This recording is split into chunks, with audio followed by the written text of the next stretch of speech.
Welcome back. You're watching Nation Tonight. In one of the deadliest attacks on its forces, Israel has reported the loss of 24 soldiers in a single day. This is, remember, the highest single-day tally since the war began that Israel has suffered. These soldiers include 21 reservists as well who died in an explosion which is likely to have been caused by mines that Israeli forces themselves had placed in two buildings to demolish them. While the IDF is investigating what happened, Israel's Prime Minister Benjamin Netanyahu has proposed a 2-month pause on his country's attack on Gaza in exchange for the remaining hostages held there. The proposal comes after Netanyahu rejected a deal by Hamas fighters to end the war on Gaza. Let me get in more perspective on this and understand the latest development in the Israel-Hamas war. I'm joined by Col Dinny, defense expert on the broadcast. I'm also joined by Mr. Ashok Sajjanhar, former ambassador. Good evening, namaskar to both you gentlemen. Col Dinny, let me start with you. This is the biggest single-day loss that Israel has suffered so far. 24 soldiers, 21 and 3 earlier in a separate attack. But what do you make of this, really? The IDF is investigating what happened with the mine blast where 21 soldiers were killed. What would be your assessment if we think about the ground situation of what exactly transpired? Firstly, ma'am, I think it is a substantial loss of soldiers for the IDF. To put things in perspective, 24 soldiers for Israel means, if you take the proportion with the population, it means close to 3,600 soldiers for India.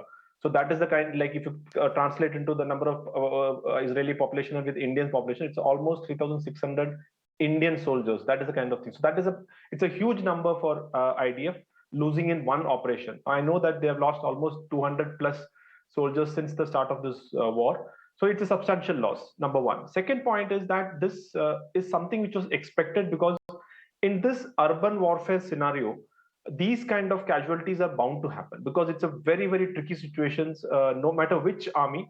The moment you get into this kind of urban warfare scenario, casualties will happen. The reason is both above the ground and under the ground. The Hamas has their presence.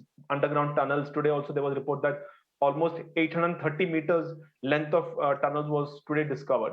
So they have an advantage there. They use the rubbles which are there to to come closer to the troops and attack, and then they can just disappear.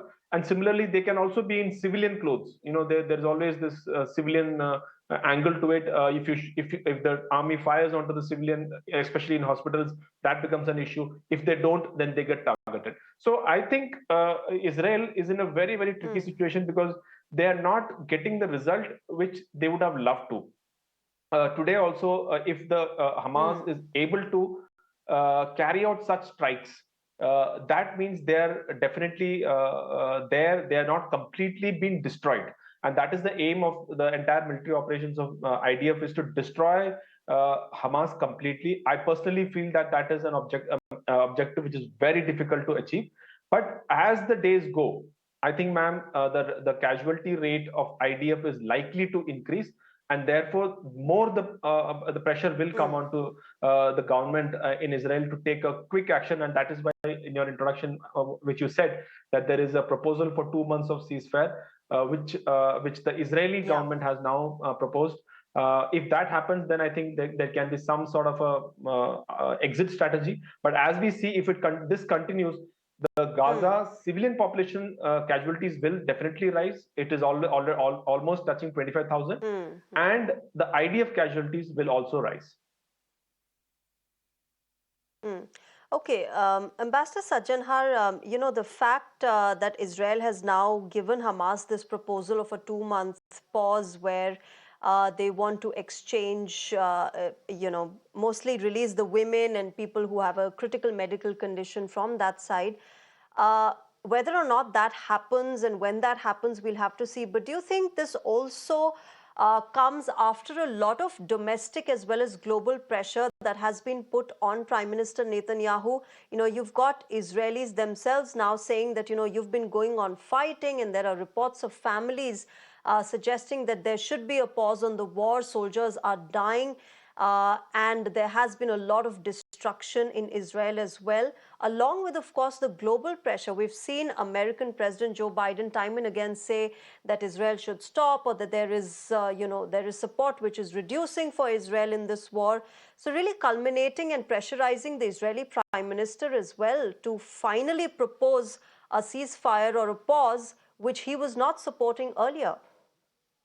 Yeah, thank you very much, Shreya. I think it was really expected that as the war goes on, that the pressure on the Israeli leadership is going to increase.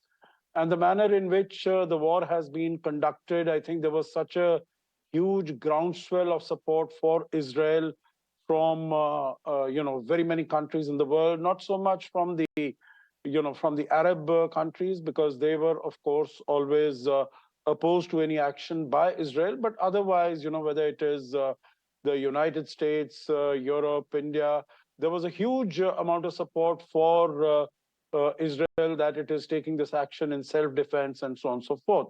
But this has been, this level of support, this has been dissipating, although, meaning you can look at even the position of India, that in all our statements, we do first of all mention about the terror attack by Hamas on the 7th of October. We mention about the 250 hostages that have been taken by Hamas, and that is completely inadmissible. But then after that, we have also tried to put in the fact that international humanitarian law needs to be observed completely, and also that the only solution is a two-state solution, which also Israel and the Israeli Prime Minister is completely debunking and rejecting completely. So yes, the pressure on Israel has increased, and as far as the rest of the world is concerned, it would not have made all that much of a difference. But the fact that Mr. Biden has started expressing some reservations. We've seen that the Secretary of State, Antony Blinken, he has been coming to the region. I think since the war started, he's made 4 or 5 visits to Israel and to different countries in the region, basically trying to, tamper down on the extent and ensure that, it does not expand the regional expansion because of the actions of the Houthis and the Hezbollah. It doesn't take place. And of course, try to restrain Israel also in terms of its indiscriminate bombing as far as civilian areas are concerned, and have more targeted killings. But then, of course, there are challenges as to how far can you go as far as these targeted killings are concerned, because even if Israel has information, has confirmed information that there are some Hamas operatives, terrorists who are hiding somewhere. But if they have these civilians as the human shields, then of course it becomes exceedingly difficult. So yes, I think Israel has registered. Yeah, so challenges, of course, on both sides, Ambassador Sajjanhar. But, yes, talking about the challenges, Colonel Dinny, you suggested that there will be casualties on the Israeli side as well, and how Israel will probably not be able to achieve what it set its eyes on. On the ground situation, do you think it is more to do with a probable change in strategy on the Israeli side, or the less support that it has been getting from the outside? What is it?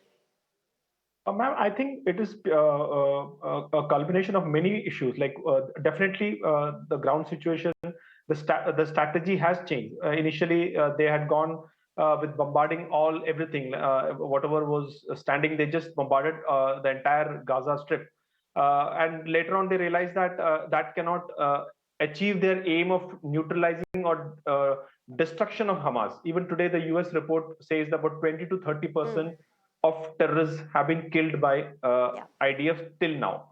So that means there's 60 to 70% of the terrorists are still there. So that shows that there is definitely an issue as far as the intelligence is concerned, as far as the strategy of aerial bombardment is concerned. So ultimately, in this kind of warfare, the infantryman has to go on ground, clear each and every house, and capture or neutralize these terrorists, which in this scenario is a Herculean task, and it's almost near impossible to completely sanitize the entire area. And as I mentioned earlier, that for the Hamas to prop up, just to come up any time, fire a few rounds, RPG round, and then just disappear, it's easy. So it's actually IDF has to go very, very systematically, and yet they will buy casualties. So that is why I feel that the more they're going to stay in Gaza, the more the casualties will come. And that is one of the reasons why in 2005 they vacated Gaza, was precisely because it was very difficult to control that entire area. So there is pressure on Israeli government, because even the US now feels that this is not a good strategy. So I don't know what is the end state which they're looking. Today, again, a statement was given that they wanted to have complete security control west of River Jordan. I don't know how they're going to achieve that. But if they do not have complete or even partial control, then what was this the war about? Like, if they're going to leave today, let's say if they have ceasefire, that means 60 to 70% of the terrorists are still there. So that basically means they will not have any victory at Gaza, which I think is a huge thing. Okay, so we'll have to see how this really pans out. I'll have to wrap it up here. Colonel Dinny, Ambassador Ashok Sajjanhar, thank you very much to both of you for joining us on the broadcast and sharing your perspective on this latest development in the Israel-Hamas war. Thank you very much.